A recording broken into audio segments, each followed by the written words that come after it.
നിങ്ങൾ ലോൺ എടുക്കുമ്പോഴത്തേക്കും കറക്റ്റായിട്ടുള്ള നാഷണലൈസ്ഡ് ബാങ്കിൽ നിന്ന് തന്നെ ലോൺ എടുക്കാൻ ശ്രമിക്കുക. ചില ബാങ്കുകളിൽ ഈ പ്രീ ക്ലോഷറിൽ നമുക്ക് അവർ ചാർജസ് ഈടാക്കാറുണ്ട്. അപ്പോൾ അങ്ങനെയുള്ള ബാങ്കുകൾ ഒഴിവാക്കിയിട്ട് വേണം നമ്മുടെ ഈ ലോൺസ് എടുക്കാനായിട്ട്. 1 ലക്ഷം രൂപ ലോൺ എടുക്കുകയാണെന്നുണ്ടെങ്കിൽ നമുക്കിപ്പോൾ ഒരു 30 വർഷമായിട്ടാണ് നിങ്ങളത് അടച്ചു തീർക്കുകയാണെന്നുണ്ടെങ്കിൽ നിങ്ങൾക്ക് അതിന് മന്ത്ലി വരുന്ന EMI എന്ന് പറയുന്നത് 748 രൂപ മാത്രമാണ്. നമുക്ക് മെയിനായിട്ട് വരുന്നൊരു എൻക്വയറിയാണ് ഒരു ഹൗസിംഗ് ലോൺ എങ്ങനെ എടുക്കാം, എനിക്കൊരു വീട് വയ്ക്കണം അല്ലെങ്കിൽ വീട് വാങ്ങണം, ഇതിനെനിക്കൊരു ലോൺ വേണം. ഈ രീതിയിൽ പറഞ്ഞ് നമുക്ക് ഡെയിലി എൻക്വയറീസ് ആണ് കേട്ടോ. പല രീതിയിലും ആൾക്കാർ വിളിച്ച് ചോദിക്കാറുണ്ട്. അപ്പോൾ അതുകൊണ്ടാണ് ആ ഒരു കാര്യം അതുമായിട്ട് ബന്ധപ്പെട്ട കാര്യങ്ങൾ ഉൾപ്പെടുത്തി നമ്മൾ ഇന്നൊരു വീഡിയോ ചെയ്യുന്നത്. അപ്പോൾ നമുക്ക് മെയിനായിട്ട് ഹൗസിംഗ് ലോൺ എന്ന് ഉദ്ദേശിക്കുമ്പോഴത്തേക്കും നമുക്ക് 2 കാറ്റഗറി ആൾക്കാരെയാണ് നമുക്ക് ലോൺ കൊടുക്കാൻ പറ്റുക. അതായത് 2 കാറ്റഗറി ആൾക്കാരാണുള്ളത്, സാലറീഡും നോൺ സാലറീഡും. അങ്ങനെ 2 കാറ്റഗറി ആൾക്കാരാണ് നമുക്ക് വരുന്നത്. സാലറീഡ് എന്ന് പറഞ്ഞാൽ അതിപ്പോൾ നിങ്ങളൊരു ഗവൺമെൻറ് എംപ്ലോയി ആവാം അല്ലെങ്കിൽ ഒരു പ്രൈവറ്റ് സെക്ടറിൽ വർക്ക് ചെയ്യുന്ന ആളാവാം. 2 പേരാണെങ്കിലും നിങ്ങൾ സാലറീഡാണ്. എങ്ങനെയാണെന്ന് വെച്ച് കഴിഞ്ഞാൽ മന്ത്ലി നിങ്ങൾക്ക് നിശ്ചിതമായിട്ടുള്ള എമൗണ്ട്, ചിലപ്പോൾ ഒരു 25,000 രൂപയാവും, 30,000 ആവാം, ചിലപ്പോൾ 1 ലക്ഷം ആവും, 10 ലക്ഷം ആവും, എത്രയായാലും നിശ്ചിതമായിട്ടുള്ളൊരു എമൗണ്ട് ഒരു ഫേമിൽ നിന്നോ അല്ലെങ്കിൽ ഗവൺമെൻറ്റിൽ നിന്നോ നിങ്ങളുടെ അക്കൗണ്ടിലേക്ക് കറക്റ്റായിട്ട് വരുന്നുണ്ട്. അങ്ങനെയാണെന്നുണ്ടെങ്കിൽ നിങ്ങളൊരു സാലറീഡ് ആയിട്ടുള്ള ഒരു എംപ്ലോയിയാണ്. ഇനി അതല്ല, നോൺ സാലറീഡ് എന്ന് പറഞ്ഞാൽ മോസ്റ്റ്ലി ബിസിനസ് ആക്ടിവിറ്റീസ് ഒക്കെ ചെയ്യുന്ന ആൾക്കാരാണ്. പല രീതിയിലുള്ള ആക്ടിവിറ്റീസ് നിങ്ങൾ ചെയ്യുന്നുണ്ടാവും. പക്ഷേ നിങ്ങൾക്ക് നിശ്ചിതമായിട്ടുള്ളൊരു എമൗണ്ട് ഇതുപോലെ നിങ്ങളുടെ അക്കൗണ്ടിലേക്ക് വരുന്നില്ല. അതാണെന്നുണ്ടെങ്കിൽ നിങ്ങൾ നോൺ സാലറീഡാണ്. ഈ 2 കാറ്റഗറി ആൾക്കാർക്കും നമുക്ക് ലോൺസ് കിട്ടും കേട്ടോ. അതിന് വലിയ രീതിയിലുള്ള ബുദ്ധിമുട്ടുകളൊന്നുമില്ല.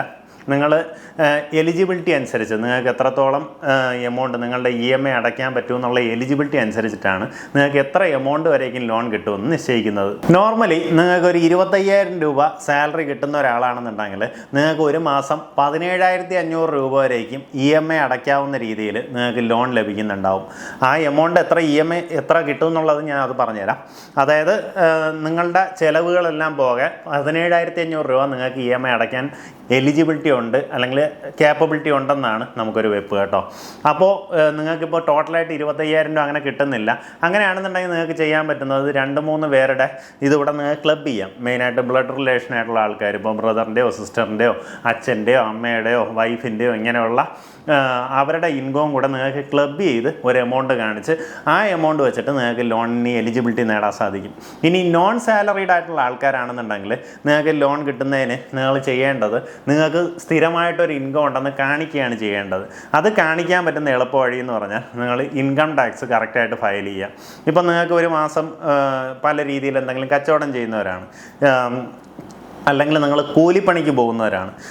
ഇപ്പോൾ ഇന്നത്തെ കൂലിപ്പണി എന്ന് പറഞ്ഞു കഴിഞ്ഞാൽ അതൊരു മോശം തൊഴിലല്ല കേട്ടോ. കാരണം നല്ല രീതിയിൽ ഇൻകം ജനറേറ്റ് ചെയ്യുന്ന ആൾക്കാരാണ് നമുക്ക് ഈ കൂലിപ്പണി എന്ന് പറഞ്ഞ് പല ആൾക്കാരും പുച്ഛിച്ച് തള്ളുന്നത്. എങ്ങനെയാണെന്ന് വെച്ച് കഴിഞ്ഞാൽ ഇന്ന് പെയിൻറ്റ് പണിക്ക് പോയാലും ഒരു ദിവസം 1000 രൂപയ്ക്ക് മുകളിൽ ഇൻകം കിട്ടുന്നുണ്ട്. അപ്പോൾ ഇന്ന് നമുക്ക് ഇന്നത്തെ ഒരു സിസ്റ്റം വെച്ചിട്ട് 7 ലക്ഷം രൂപ വരേക്ക് നിങ്ങൾക്ക് ഇൻകം ഉണ്ടെന്നുണ്ടെങ്കിൽ അതിന് നിങ്ങൾ ഇൻകം ടാക്സ് അടയ്ക്കേണ്ട കാര്യമില്ല. അപ്പം നിങ്ങൾക്ക് കിട്ടുന്ന ഇൻകമിൽ വരുമാനത്തിൽ നിങ്ങളുടെ കുറേ ചിലവുകളും കാര്യങ്ങളും പോയിട്ട് നിങ്ങൾക്കൊരു എമൗണ്ട് കാണിച്ച് ഇൻകം ടാക്സ് ഫയൽ ചെയ്യാൻ പറ്റും. ഫയൽ ചെയ്താൽ മാത്രം മതി, ടാക്സ് അടയ്ക്കണ്ട കേട്ടോ. അതാണ് ഞാൻ പറഞ്ഞത്. അതിൽ ടാക്സ് നമുക്ക് അടയ്ക്കാണ്ടിരിക്കാനായിട്ട്, അതായത് നിങ്ങൾക്ക് കിട്ടുന്ന ചെറിയ ഇൻകം ആണെന്നുണ്ടെങ്കിൽ നിങ്ങൾ ടാക്സ് അടയ്ക്കേണ്ട കാര്യമില്ല. പക്ഷേ നിങ്ങൾക്ക് ഫയൽ ചെയ്യാൻ പറ്റും. കണ്ടിന്യൂസ് ആയിട്ട് നിങ്ങളൊരു 2 വർഷം ഫയൽ ചെയ്യുന്നുണ്ടെങ്കിൽ നിങ്ങളുടെ ഫയൽ ചെയ്യുന്ന എമൗണ്ട് വെച്ചിട്ട് നിങ്ങളൊരു ടാക്സിന്, അതായത് ഒരു ലോണിന് എലിജിബിലിറ്റി നേടാൻ സാധിക്കും.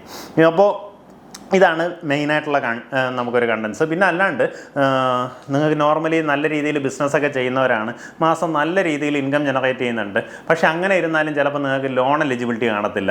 അതിന് മെയിനായിട്ടുള്ള കാരണം നിങ്ങൾ ഈ ടാക്സ് ഒന്നും ഫയൽ ചെയ്യാത്തതാണ്. അപ്പോൾ നിങ്ങൾക്ക് വരുന്ന ഇൻകം ഒരു മാസം അല്ലെങ്കിൽ ഒരു വർഷം നിങ്ങൾക്ക് ടോട്ടലായിട്ട് ഒരു 30 ലക്ഷം രൂപ നിങ്ങളുടെ അക്കൗണ്ടിൽ വന്നു എന്ന് വയ്ക്കാം. അപ്പോൾ അതിൻ്റെ ഒരു ചെറിയ എമൗണ്ടാണ് ശരിക്കും പറഞ്ഞാൽ അതിൽ നിങ്ങളുടെ ഇൻകം. കാരണം ഇപ്പോൾ ഒരു സാധനം വാങ്ങി നിങ്ങൾ അതിനെ കച്ചവടം ചെയ്യുമായിരിക്കും. അപ്പോൾ അതിൽ നിന്ന് നിങ്ങൾക്ക് കിട്ടുന്ന ലാഭമാണ് നിങ്ങളുടെ ശരിക്കും ഇൻകം. അല്ലാണ്ട് ഇത് മൊത്തം നിങ്ങളുടെ ഇൻകം ആയിരിക്കത്തില്ലല്ലോ. അപ്പോൾ അതിൽ കിട്ടുന്ന എമൗണ്ട് എത്രയാണോ ആ ഇൻകം നിങ്ങൾ കാണിച്ചു കഴിഞ്ഞാൽ, ഇപ്പോൾ ചിലപ്പോൾ ഒരു 50 ലക്ഷം രൂപയുടെ അല്ലെങ്കിൽ 1 കോടി രൂപയുടെ ടേൺ ഓവർ ആയിരിക്കും നിങ്ങളുടെ കയ്യിലുണ്ടാവുക. അപ്പോൾ ഇങ്ങനെയൊക്കെ ഉണ്ടെങ്കിൽ നോർമലി അതിന് GST കാര്യങ്ങളൊക്കെ ഉണ്ടാവും. അതായത് 20 ലക്ഷത്തിന് വേണ്ടി നിങ്ങൾക്ക് ഉണ്ടെന്ന് ഒരു വരുമാനം വരുന്നു എന്നുണ്ടെങ്കിൽ നിങ്ങൾ GSTയുടെ അതിനകത്തേക്ക് വരും. അപ്പോൾ നിങ്ങൾ GST ഫയൽ ചെയ്യേണ്ടതായിട്ട് വരും. അതുപോലെ തന്നെ നിങ്ങൾക്ക് ഇൻകം ടാക്സും ഫയൽ ചെയ്യാം. അപ്പോൾ 1 കോടിയിൽ നിങ്ങളുടെ ഒരു 10% നിങ്ങളുടെ പ്രോഫിറ്റ് എന്ന് വയ്ക്കാം. അപ്പോൾ അതായത് 10 ലക്ഷം രൂപയാണ് നിങ്ങളുടെ ഇൻകം. അത് ഫയൽ ചെയ്താൽ മതി. ഇപ്പോൾ ഈ ഒരു സാമ്പത്തിക വർഷം നമുക്ക് 7 ലക്ഷം രൂപ വരേക്കും ആണെങ്കിൽ വേറെ ഇൻകം ടാക്സ് ഒന്നും അടയ്ക്കേണ്ട കാര്യം വരത്തില്ല, ഫയൽ ചെയ്താൽ മാത്രം മതി. അടുത്ത സാമ്പത്തിക വർഷമാകുമ്പോൾ അത് 12 ലക്ഷത്തിലേക്ക് മാറും.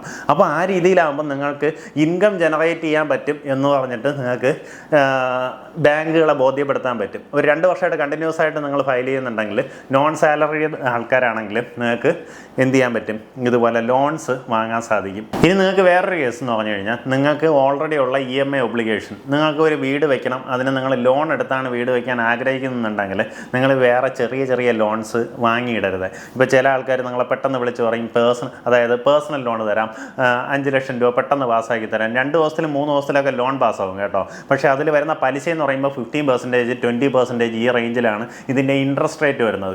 പെട്ടെന്നുള്ള പൈസയുടെ ആവശ്യത്തിന് നിങ്ങൾ ഈ ലോൺ എടുത്തിടും. അപ്പോൾ ഒരു 5 വർഷത്തേക്ക് നിങ്ങൾക്ക് അതൊരു ബാധ്യതയായി.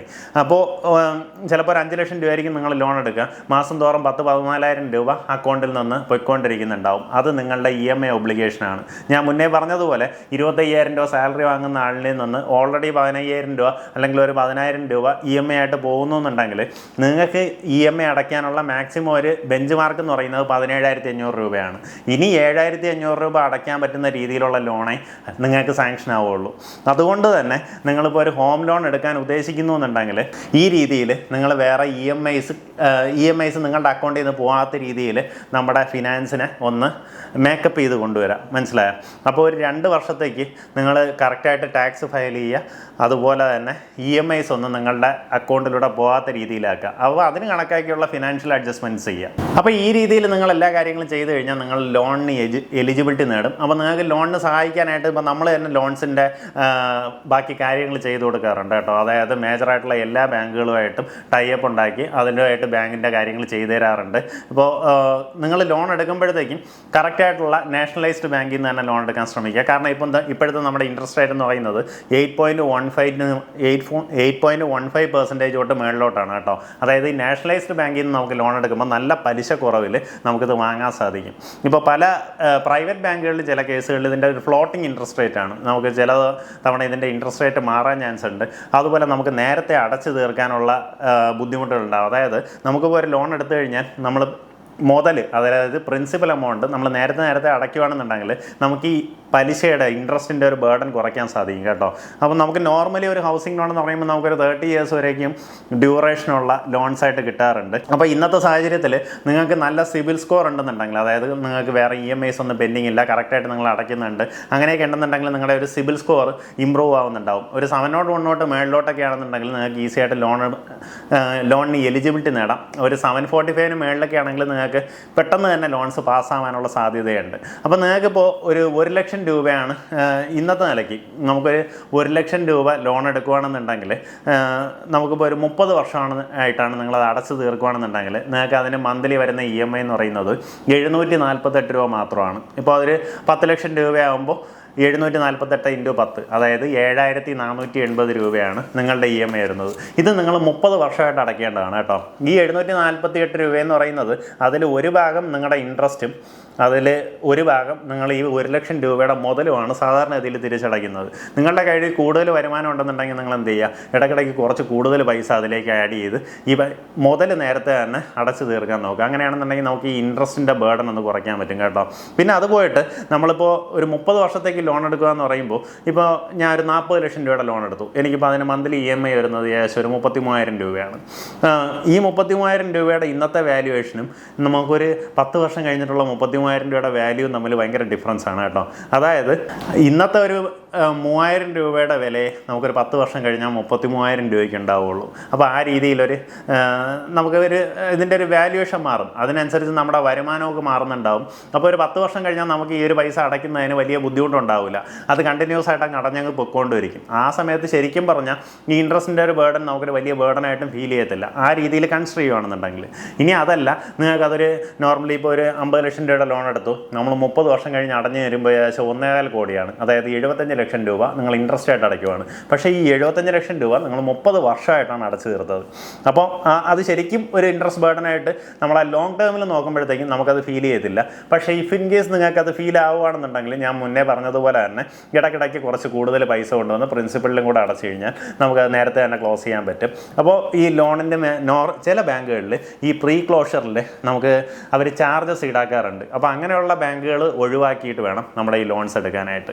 അപ്പോൾ ഇതൊക്കെ നമുക്ക് ഹൗസിംഗ് ലോണുമായിട്ട് ബന്ധപ്പെട്ട കുറച്ച് ചില കാര്യങ്ങളാണ്. നിങ്ങൾക്ക് ഇതുപോലെ ലോണിൻ്റെ ആവശ്യങ്ങളുണ്ടെന്നുണ്ടെങ്കിൽ നമ്മുടെ താഴെ കാണുന്ന നമ്പറിലേക്ക് വിളിക്കാം. വേറെ സർവീസ് ചാർജ് ഒന്നും ഇല്ലാണ്ട് തന്നെ നിങ്ങൾക്ക് ആ ലോൺസിൻ്റെ കാര്യങ്ങൾ പാസ്സായി തരും കേട്ടോ. എങ്ങനെ വെച്ച് കഴിഞ്ഞാൽ നമ്മളും ബാങ്കുമായിട്ടുള്ള ടൈപ്പാണ്, നമുക്കുള്ള ചിലവ് ബാങ്ക് നോക്കിക്കോളും. എങ്ങനെ വെച്ച് കഴിഞ്ഞാൽ നമുക്ക് മന്ത്ലി ഉള്ള സാലറിയാണ്, നമ്മൾ ഇത്രയും ക്ലയൻസിനെ കൊടുക്കുമ്പോൾ നമുക്കുള്ള സാലറിയാണ് വരുന്നത്. അപ്പോൾ ആ രീതിയിൽ നിങ്ങൾക്ക് വിത്തൗട്ട് സർവീസ് ചാർജ് നിങ്ങൾക്ക് ലോൺസിൻ്റെ കാര്യങ്ങൾ പ്രൊവൈഡ് ചെയ്യാൻ പറ്റും. അപ്പോൾ അങ്ങനെ താല്പര്യം ഉണ്ടെന്നുണ്ടെങ്കിൽ താഴെ കാണുന്ന നമ്പറിലേക്ക് വിളിച്ചാൽ മതി, നമുക്കതിൻ്റെ ബാക്കി കാര്യങ്ങൾ ഡീലാക്കാം.